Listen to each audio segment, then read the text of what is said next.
Emergency Ghana TV ebusia mema obibia akwaba me the story be ebro efa mami bi obepie mu ewo fidiem hase yo ne MFK etwetwe nkomo na asem ode bae ne se ne baba we di 3 years ena no mu di agro ena na damfo mistakenly opeja mpaboa ena na damfo no ede bo ne ba nani na omukọ e mo mo ye surgery ewo ne ba nani na sisia no de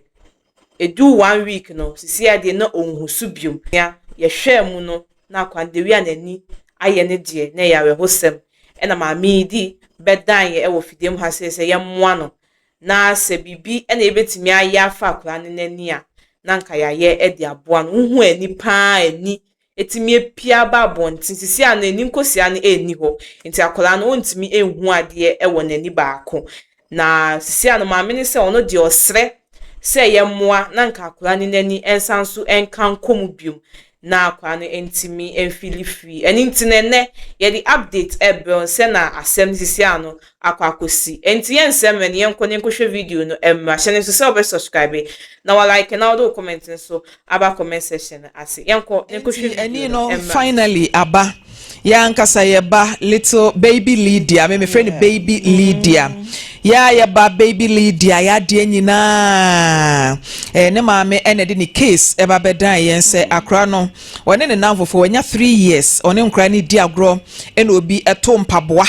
ebo nani na mpaboa na ye to bo nani no ye di kan kwakoyi nani no afri ani tokro ni mu na ye yi nani afri ani tokro ni mu no edi ba bosome kakra ene nani na yese apua babonten ko akra ni isukura na moja efi nani ni mu eba ye de ye hi asem eba beto manim ye besu fremo se Lawson Afisem etiefo ni ahwefo adofo yenkwa ye ntimi nye etimomwa ye ne yempesi kanto ho na nyame ya adoma adwoada doctors emfa ensekan enka krenani enye ne surgery ewo Komfo Anoche Teaching Hospital na yekeka bo mu no nyame ya adom yenya 104,300.90 wow na ye 1 billion 4,300 Ghana pesos en pessoa egwechire 1 billion 4,000 trese 1 billion yeah etiefo aye no nyamishomo Lawson 104,000 any etiefo ma ya coins wow nyamishomo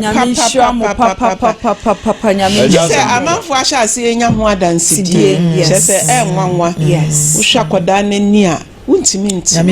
nyamishramo little Lydia mami mi phone lines no na elder yemfa mpaibo entwato na fa and wrap it up on the show 03220 09621 03220 09665 ode momo number na because ebi mo still on be so mo send na de call line no me bobo mo a on beti na wo ma frɛ nti de momo number na afa na obi ba no mo de moma eno ne na so saa mayen ebusia yesi yemboa nipa abra oti ase Ghana fo a kire se omudo nipa nkasa omudo nipa esanse maame no oni ni ku no omuni hope nanso ode ne story no eba ha se ne yetimi aboa no ama sisia no akola ne nani no ye be ye hu adwuma nti Ghana fo ye do bibia ase nyame enye de enhiramo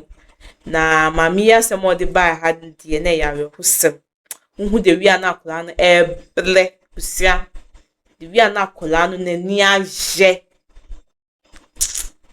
hu a orebe ho nti da Ghana fo ni ase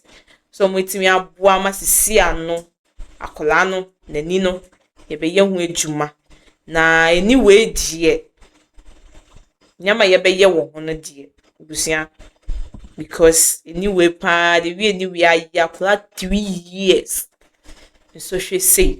na eto no busia ye do bibia ase na meka usa ha egusa emergency Ghana TVS so share so be subscribe na wa like na do comment so aba comment section ase da kese confirm mamunia edi ameti so ane keche mami esi enese na busia ye be sanso edi nhyiemu wa happy maka.